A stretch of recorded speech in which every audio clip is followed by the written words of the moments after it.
Good morning, everyone. Good morning. Have you ever started your morning by opening your Slack page just to be completely inundated with messages, notifications, alerts? Have you ever felt overwhelmed with information like this poor woman? When I came in this morning, Sophia looked just like that. I said, Sophia, what's the matter? She said, I'm so overwhelmed, I don't even know where to begin. So where do most of us begin? We open our messages that we haven't read, and we've got 20 of them. We get into our alerts. Oh, what's up now? We see a new downloaded video. We got to watch it, right? Pretty soon, 2 hours have gone by. We haven't even started our project. So what can be done about this?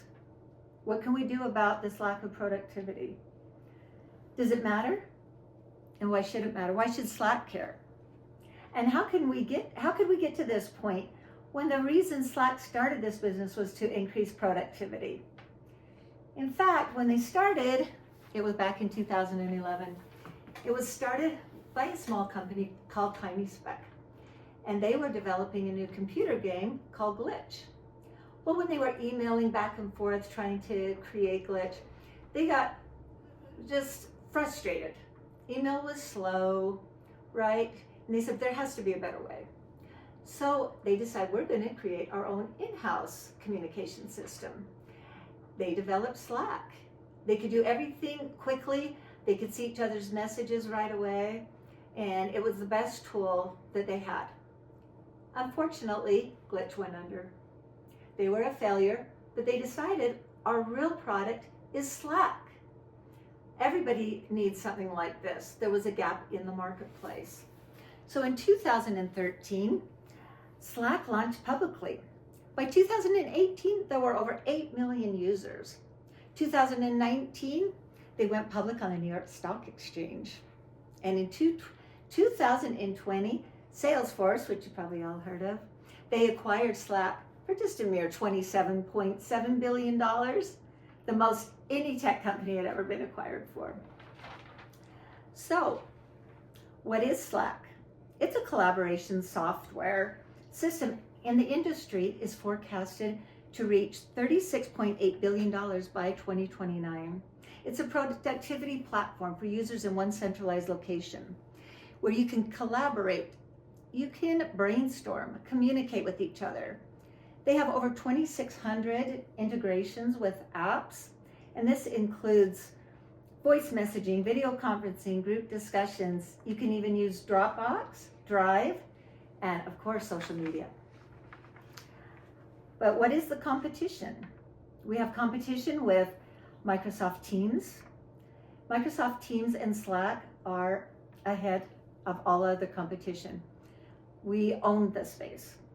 The next runner-up, we would say, would be Google Workspace. But the most useful for small to medium companies and startups is Slack. The Slack statistics of 2023, and we can see on the next slide, Slack generated $1.7 billion of revenue in 2023. Slack had an estimated 42 million daily active users on its app in 2023, and over 1 million organizations use Slack daily as their communication platform. What about marketing? How do you think they do their marketing? Laura, do you have any ideas about that?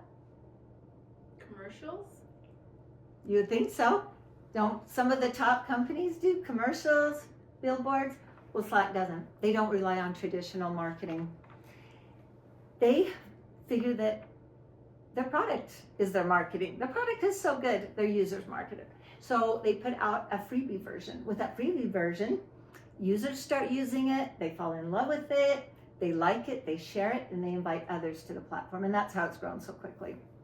They also have a website that they have turned into a hub. And it's pretty much a marketing hub, a learning hub, where they have videos, they have all kinds of fun things that you can watch, how-tos. So everyone likes that. Their social media strategy is top of the line. It covers most of all the top platforms. We can see here, these are just a few, but Slack is on X, they're on Facebook, they're on Instagram, YouTube, and even TikTok.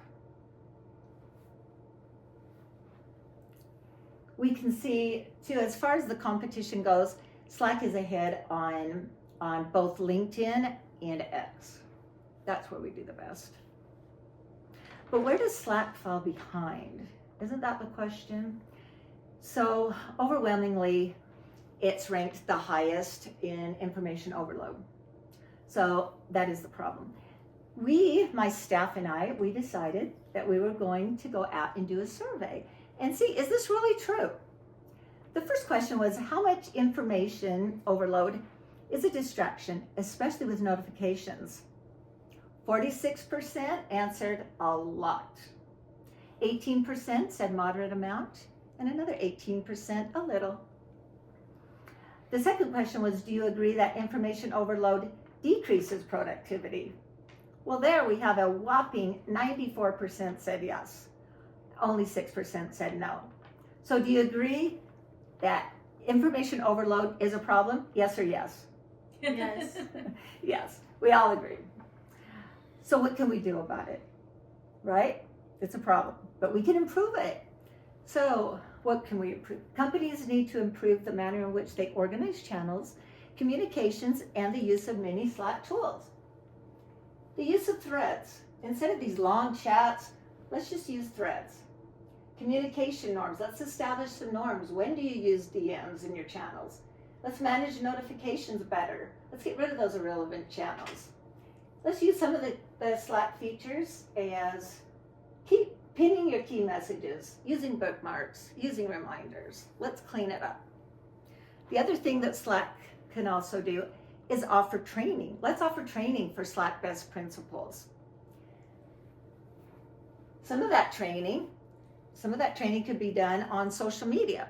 So as you can see here, look, notification settings, pro tip. We can do it there. We can go in-house even. We can go into companies and we can do live trainings. We can do trainings online.